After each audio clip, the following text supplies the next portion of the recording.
నమస్తే రమగారు. నమస్తే జయ. రమగారు, నాగుల చవితి హ్మ్. అందరికీ తెలిసిన విషయమే.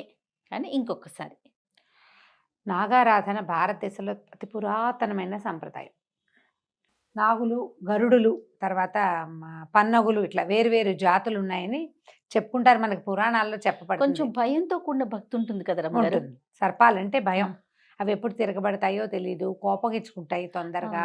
తప్పు చేసే ఏదైనా అవుతుందేమో అలాంటి భయాలు ఎక్కువ ఉంటాయి. భయాలు ఎక్కువ ఉంటాయి. సర్ప సంబంధమైన భయాలు, అనుమానాలు ఎక్కువ ఉంటాయి. అవును. మనకి జాతకాలు చూసేటప్పుడు కూడా నాగదోషం దోషాలని. ఉంది, నాగదోషం ఉందని, కేతువులో నీచంలో ఉన్నాడు, ఉచ్చంలో ఉన్నాడు, కేతువు వల్ల ఇదవుతుంది, సుబ్రహ్మణ్య ఆరాధన చేయండి, నాగారాధన చేయండి, నాగశిలలను స్థాపించండి, ఏమంటారంటే దాన్ని నాగ ప్రతిష్ఠ చేయండి అని చెప్తారు. నాగారాధన ఎందుకు చేస్తారు? ప్రధానంగా సంతానం కోసం చేస్తారు. అయితే నాగులు ప్రధానంగా రైతులకి బంధువులుగా ఉంటారు. పొలం పనులు చేసే వాళ్ళకి ఏంటంటే పొలాల్లో వచ్చేటువంటి రకరకాల ఈ ఎలుకలు, ముంగీసలు లాంటి వాటితో సమస్యలు ఉంటాయి. ఎలుకలతో చాలా ప్రాబ్లం ఉంటుంది పొలాల్లో. అలాంటప్పుడు ఏం చేస్తారంటే ఆ ఎలుకలకి శత్రువైనటువంటి, ఎలుకల్ని ఆహారంగా భుజించగలిగేటువంటి పాములని ఆరాధించటం. అవును. సంవత్సరంలో ఒక్కరోజు. ఇదే కాకుండా మనం సుబ్బరాయ షష్ఠి ఒకటి చేసుకుంటాం. సుబ్రహ్మణ్య ఆరాధనే అది నాగారాధన. తర్వాత నాగ పంచమి శ్రావణంలో ఒకసారి చేస్తాం. సంవత్సరంలో 3 సార్లు చేస్తాం. ఒక్కసారైనా పాములకు పెట్టాలని భావిస్తారు. పాముకి పాలు పోయటం. సర్పం నిజంగా పాలు తాగుతుందో లేదో మనకు తెలీదు. రోజు పాలు పోస్తే పాములు తాగుతాయి అన్నమాట కూడా మనకు తెలియదు. కథల్లో వింటూ ఉంటాం, సినిమాలో కూడా చూస్తాం. పాలు పోస్తుంటే పాము తాగేసేయటం, పళ్ళెల్లో పెడితే పాలు తాగి వెళ్ళిపోయింది అని. అవైతే సైంటిఫిక్గా ఏమీ ప్రూవ్ అయినవే కాదు. ఇప్పుడు మనం చేస్తున్నది నిజమై ఉండకపోవచ్చు కూడా. మన నమ్మకం. ఒక జాతి మనుషులు ఉండేవాళ్ళు, నాగజాతి వాళ్ళు, ఇలాంటి పొలాల రక్షణ అది చేసేవాళ్ళు. ఈ సంతానం కలగని వాళ్ళకి వాళ్ళు ఏదైనా చేసేవాళ్ళేమో బహుశా, అలాంటిది ఏదైనా ఉండుంటుంది. కాకపోతే ఈ కొన్ని వేల సంవత్సరాల నుంచి ఈ సాంప్రదాయం నాగారాధన, సర్పారాధన మనకు ఉండిపోయింది, వచ్చేసింది. ఏం చేస్తాము? నాగుల చవితి రోజున పొద్దున్నే తలస్నానం చేసేసి, ఎలాగూ కార్తీకమంతా నెత్తి మీద నీళ్లు పోసుకుంటాం. నూనె రాసుకుని స్నానం చేయటం, నెత్తి మీద నీళ్ళే పోసుకుంటాం. అవును. ఇప్పుడు మనకు అవకాశం ఉంది కాబట్టి షాంపూ పెట్టి రుద్దేసుకుంటాం, మరి పిచ్చి పిచ్చిగా లేకుండా జుట్టు. అయితే స్నానం చేయటం, చిమ్మిరి చలిమిడి చేసుకోవటం. నాగులకి పెట్టవలసింది ప్రధానంగా ఏంటంటే బియ్యపిండితో చేసేటువంటి చలిమిడి, తర్వాత నువ్వులతోటి చేసేటువంటి చిమ్మిరి. ఈ 2 చేసుకుంటారు. అంత చలిమిడి, ఇంత చిమ్మిరి చేసుకోవటం. కాసిన అరటిపళ్ళు తీసుకుంటారు, కాసిన పాలు పట్టుకెళ్తారు. కొంతమంది పుట్ట దగ్గర, అంటే ఇది పాలు పోయటం అనగానే సర్పాలు ఎక్కడ ఉంటాయి? సహజంగా పుట్టల్లో ఉంటాయి. పుట్టలో పాలు పోయటం అనేదే విధానంగా మనకు కనపడుతుంది. ఆ పుట్టలు లేవు సమీపంలో. దేవాలయాల్లో ఉన్నటువంటి నాగప్రతిష్టల దగ్గర పాలు పోయటం కూడా కనిపిస్తుంది. ఇళ్లలోనే పుట్టను చేసుకుని పుట్టలో పాలు పోసే విధానం ఇంకొన్ని చోట్ల కనిపిస్తుంది. ఏది కుదిరితే అది. మన ఇళ్లలో ఏ సాంప్రదాయం ఉంటే ఆ సాంప్రదాయం. మనకు అలవాటు లేదు, ఇప్పుడు కొత్తగా చేయాలనుకుంటుంటే ముందుగా ఇంట్లో పెద్దవాళ్ళ దగ్గర పర్మిషన్ తీసుకోండి. ఓకే, చేసుకోనా అని. ఎవరైనా చుట్టుపక్కల వాళ్ళు చేస్తున్నారు, మీకు కూడా అదేదో చేయాలని ఉంది, పెద్దవాళ్ళు, భర్త, అత్తగారు వీళ్ళు ఒప్పుకుంటే మీ ఇళ్లలో లేని కొత్త సాంప్రదాయానికి తెర తీయద్దు, ఒప్పుకుంటే వెళ్ళండి. ఈజీ ఏంటంటే మనం దేవాలయానికి వెళ్ళి ఆ నాగులు అవి ఉంటాయి కదా, నాగప్రతిష్టలు, అక్కడ పాలు పోసుకోవచ్చు. అంత పెద్ద తప్పేం లేదు, ఆ పని చేయొచ్చు. పుట్టలో పాలు పోయటం అనేది సంప్రదాయబద్ధంగా కొన్ని ఇళ్లలో వస్తుంది, ఆచారం, ఆనుచానంగా వచ్చేవే అవి. అయితే ఈ పట్టుకెళ్ళిన చిమ్మిది చలిమిడి 2 పట్టుకెళ్తాం. అరటిపళ్ళు, కొంచెం బియ్యపిండి కూడా పట్టుకెళ్తాం. ఏం చేస్తారంటే పాలతోటి ఈ చలిమిడి చేత్తో తీసుకోవడం, అది నలుపుతూ ఈ పాలతోటి దాన్ని పోస్తారు లోపలికి. చిమ్మిరినంతే, చలిమిడినంతే. అరటిపళ్ళు కూడా వేస్తారు, బియ్యపిండి కూడా వేస్తారు. నూకలు పోస్తాం, రూకలు ఇస్తావా, నూకలు వేస్తాం, రూకలు ఇస్తావా, పాలు పోస్తాం, పాపడిని ఇస్తావా అని ఇట్లా ఒక పాటలాగా చదువుతారు.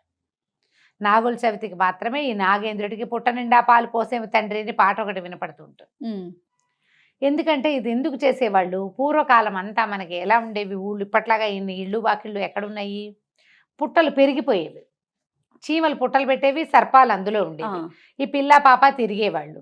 పల్లెటూర్లు, చిన్న చిన్న ఊళ్ళు, చిట్టడవులు, కారడవులు, వాటి మధ్యలో కొన్ని జనావాసాలు ఉండేవి. వీళ్ళు రాత్రి పగలు ఎక్కడికైనా తిరిగేటప్పుడు ఆ పాముకి కనుక పాలు పోయకపోతే ఆ పాము అటు వచ్చిన వాడిని గుర్తించక కాటేస్తుందని, అట్లా ఎట్లా గుర్తిస్తుంది అండి? నువ్వు సైంటిఫిక్ రీజన్లు తీస్తే చెప్పలేకపోతాం. చెప్పలేకపోతాం అంతే. అలా ఉండేది సంప్రదాయం. అదేనండి. పాటలు కూడా అంతే. నీ పుట్టదరికి పాపలొచ్చేరు, పిల్లలకి పాపుణ్యాలు తెలియవు, వాళ్ళని ఏం కాటేయద్దు, చేయి మాకు అని. ఏం చెయ్యొద్దు అని చెప్పేసి దివ్యసుందర నాగుడు అని నాగుడు ఎంత అత్యద్భుతమైన స్వరూపం కలిగిన వాడు అని అట్లా పూజించి ఆయనని ప్రసన్నం చేసుకునేవాళ్ళు. నాగేంద్రుడిని ప్రసన్నం చేసుకుంటే నాగజాతి అంతా మనకి సహాయకారిగా ఉంటుంది. పొలాలప్పుడు వ్యవసాయాలప్పుడు సహాయకారులుగా ఉంటారు. ఎలుకల్ని తినేస్తాయి పాములు. అవును. అందుకని అదొకటి. ఇదివరకు ఏం చేసేవాళ్ళు అంటే పూర్వం ఒక రైతు నాగలతో దున్నేటప్పుడు ఒక పుట్టంతా దున్నేసేట. పాము ఎక్కడో షికారు వెళ్ళింది, గుడ్డులు లోపల ఉన్నటువంటి గుడ్లు చితిపోయి కొన్ని పిల్లలైన పిల్ల పాములన్నీ మరణించినాయి ఆ తవ్వకాలంలో. దాంతో సర్పానికి విపరీతమైన కోపం వచ్చిందంటే విషం జిమ్మింది, ఈయన కళ్ళు పోయినాయట రైతుకి.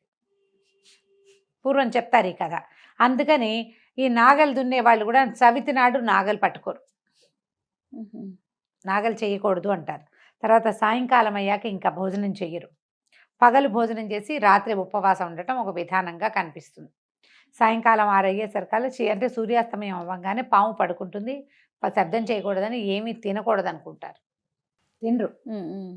పొద్దున్న చిమిరి చలిమిడివి నైవేద్యం పెట్టారు కదా, వాటితోటే రోజంతా ఉండి మర్నాడు పొద్దున ఉపవాస విరమణ చేసే విధానం కూడా కనిపిస్తుంది.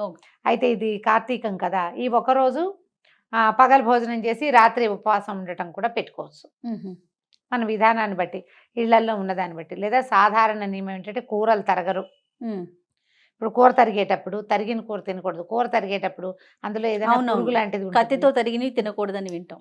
కత్తితో తరిగిన తినకూడదు, పెట్టకూడదు, వండకూడదు, తరగకూడదు. అంతే. అసలు తరగకూడదు అంటే దాని జోలికి పోము. ఏదో తేలిక చేసుకుంటాం, పప్పు అవి చేసుకోవచ్చు. దాంట్లో చిదిం వేయగలిగే ఆకుకూర పప్పు అలాంటివి చేసుకుంటాము. ఏ శనగలో ఉంటే వాటిని కూర చేసుకుని సాతాళించుకుని తినేవాళ్ళు పద్ధతి అంతే. అది ఈ విధానంగా మనం సర్పారాధన చేసుకోవచ్చు. సుబ్రహ్మణ్య స్వామి అష్టకం చదువుకోవటం, సుబ్రహ్మణ్య భుజంగ ప్రయాతము అలాంటివి చదువుకోవటం, నాగులకు సంబంధించినటువంటి ప్రత్యేకమైన శ్లోకాలు కొన్ని ఉన్నాయి. ఆ నాగులకు సంబంధించిన శ్లోకాలు చదువుకుంటే సర్పదోషాల వల్ల సంతానం కలగని వాళ్ళకి ఈ స్తోత్రాల వల్ల చాలా విశేషమైన ఫలితం లభిస్తుంది. ఉదంకుడి నాగస్తోత్రం చాలా ప్రత్యేకమైనది. మహాభారత అంతర్గతంగా ఉంటుంది, సంస్కృతంలోనే ఉంది, తెలుగులో కూడా ఉంటుంది. కుదిరితే ఉదంకుడి నాగస్తోత్రాన్ని ప్రయత్నం చేసి అది చదువుకోండి. 4 తెలుగు పద్యాలు లాస్ట్ ఇయర్ చేసాము, మన వాళ్ళు ఆ వీడియో ఎలాగో వేస్తారు. కుదిరితే అది వినండి, నేర్చుకోండి. మీరంతటా మీరే ప్రయత్నం చేసి చేసుకోవచ్చు.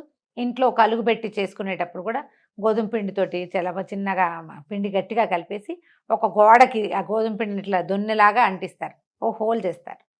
ఇందులో పాలు పోసుకుంటాం. ఆ లోపల ఏం చేస్తామంటే పాము పడగ, చిన్న వెండి పడగలు పెట్టుకుంటాం. లేదా గోధుమ పిండితోటే చిన్నగా పాము స్వరూపంలాగా చేసి 3 చుట్టలు చుట్టి ఇట్లా ఉన్నట్టుగా చేసుకోవాలి. గోధుమ పిండి పాములు చేస్తారు, పిల్లలు కూడా చేస్తారు. ఆ పామును పెట్టడం, దాని మీద ఈ పుట్ట కలుగుని ఏర్పరచుకోవటం, పాలు పోసుకోవటం. పళ్ళెంలో కూడా కలుగుని ఏర్పరిచి పోసుకోవచ్చు. పళ్ళెంలో ఇట్లా పెట్టడం, దానికి హోల్ లాగా చేయటం, ఆ లోపల పడగని అమర్చుకుని పాలు పోసుకోవచ్చు. ఈ విధానాలు లేవంటే చిన్న సర్పపు పడగ ఉంటే కనుక దొరుకుతాయి, వెండి ప్రతిమలు కూడా దొరుకుతాయి. అది ఒక పళ్ళెంలో, ఒక వెండి పళ్ళెంలోనో స్టీల్ పళ్ళెంలోనో పెట్టి దాని మీద ఈ స్తోత్రం చదువుకుంటూ పాలు పోసుకుని మనం చేసినటువంటి చెమ్మిరి, చలివిడి, అరటిపళ్ళు వీటిని నివేదన చేయొచ్చు. కొన్ని చోట్ల దీపారాధన చేసే నియమం ఉండదు. మాకు నాగులు చదువుతున్నాడు దీపం పెట్టరు, దీపారాధన చేయరు. పుట్ట దగ్గర కూడా దీపాలు అవి పెట్టరు వీళ్ళు, ఒటిగా పాలు పోసుకుంటారు. ఇవి ఒకరోజు నో దీపారాధన.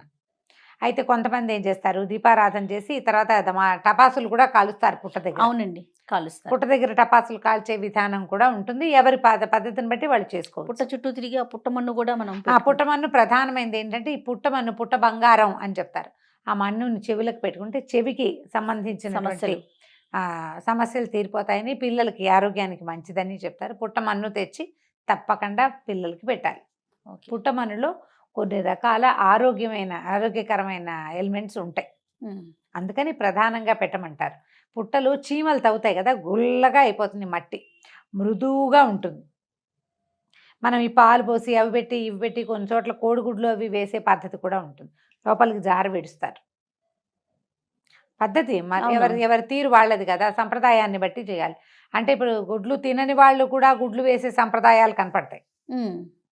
తినేవాళ్లే వేస్తారని అనుకోవడానికి వీల్లేదు. అవునవును. తినని కమ్యూనిటీస్ వాళ్ళు కూడా వేస్తారు, దీపాలు పెట్టుకుంటారు. ఇంట్లో కూడా దీపం పెట్టకూడదనే నియమం కొన్ని కుటుంబాల్లో ఉంటుంది. కుటుంబాచారాన్ని పాటించండి. ఇలాంటి పర్వదినాలు జరుపుకునేటప్పుడు తప్పకుండా పెద్దవాళ్ళని ఒకసారి సంప్రదించి మనం ఏముంది, మనం ఏం చేయాలి అనేది చేసుకుంటే చక్కగా సజావుగా అవుతుంది. ఏదైనా పొరపాటు చేసామన్న భయం ఉండదు, అలా చేసాం ఇలా అవుతుందేమో అన్న టెన్షన్ ఉండదు కదా. అవును. కాబట్టి కంగారు లేకుండా ఎవరినైనా కనుక్కొని చక్కగా సాకల్యంగా నాగుల చవితిని జరుపుకోండి. నాగుల చవితిని జరిపిన వాళ్ళకి సంతానం కలుగుతుంది ఒకటి. రెండోది, సంతానం ఉన్న వాళ్ళకి పిల్లలు ఆరోగ్యంగా ఎదుగుతారు. నాగారాధన ముందు కాలం నుంచి ఉన్నదే, మీకు అవకాశాన్ని బట్టి చేసుకోవటమే. తప్పకుండా రమ్మగారు. నమస్తే. నమస్తే జయ.